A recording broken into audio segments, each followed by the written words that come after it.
What's up, YouTube friends? My name is Amber, and I have 2 ways that you have probably never heard of to feel more confident in nearly any situation. So have you ever gone in, known exactly what you were gonna do, exactly what you were gonna say, or maybe not at all, and realized it just did not come across the way that you think that it should?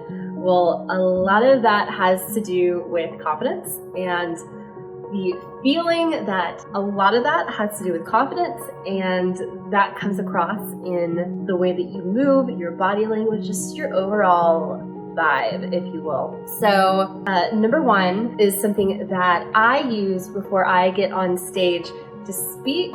One time I was doing a Toastmasters competition. I was shocked because I had never competed before. I won at my club level. So if you're not familiar with Toastmasters, you have a Toastmasters club.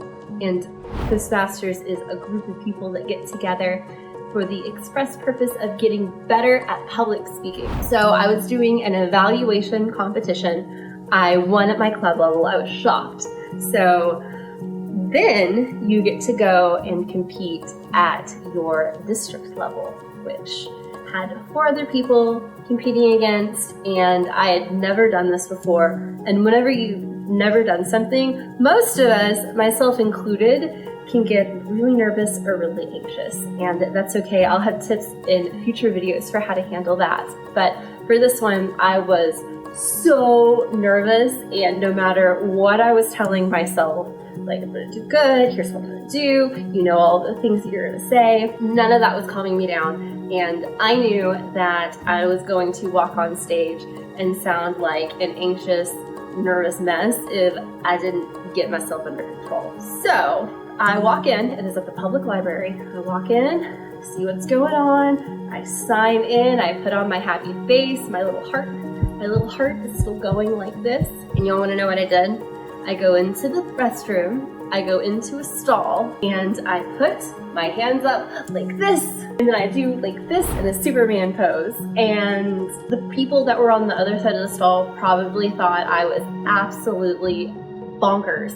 But I don't care, because in that moment, I was feeling so much more confident than I was prior to walking into that bathroom. And like I said, it's a weird one, but here is why that is something that can override your anxiety and help you feel more confident. And that is because your physiology, meaning the way that your body moves, the way that you hold yourself in your posture, the way that you carry yourself, it tells your psychology how to feel and what to do.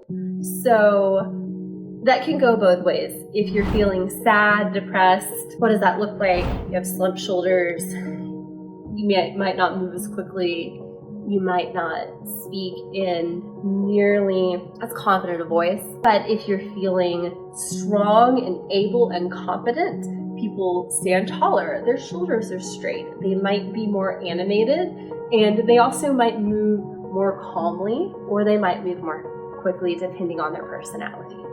But you can reverse that. So if your mood tells your body how to act, your body can also help your mood.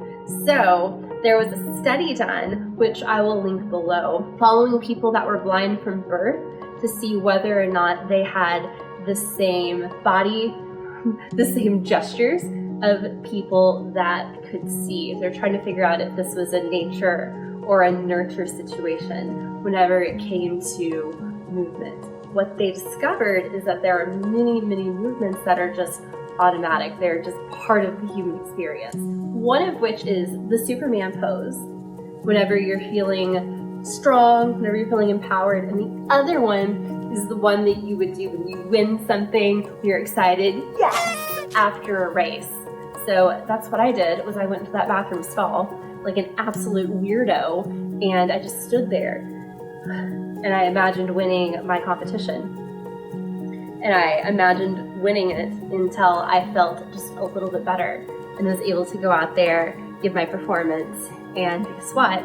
I did actually win that competition. I was still shocked and I was still excited, and I don't think I made this at the end of it, but I was still so excited and I won. A lot of that was because of confidence, not just skill. Many of us know that it takes more than just skill in order to succeed and move forward at things. A lot of it has to do with confidence. And in fact, sometimes confidence trumps skill, unfortunate or not. The second tip I have for y'all is a weird tip.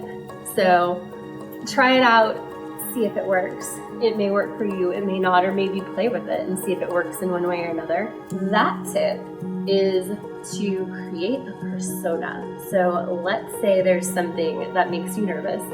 So a little secret, something that makes me nervous is making YouTube videos. So what I do before I hit the record button is I think of a YouTuber that I admire and I imagine my version of that YouTuber. How is that person going to act on camera? Are they going to be reserved? Probably not.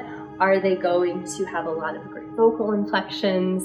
Are they going to be fun? And I imagine that I'm that person. Before clicking that button, I was like, oh, I don't know, I'm nervous about this. But I walked in and I'm like, you know what, I'm going to be Beyonce on camera. Am I coming across to you guys like that?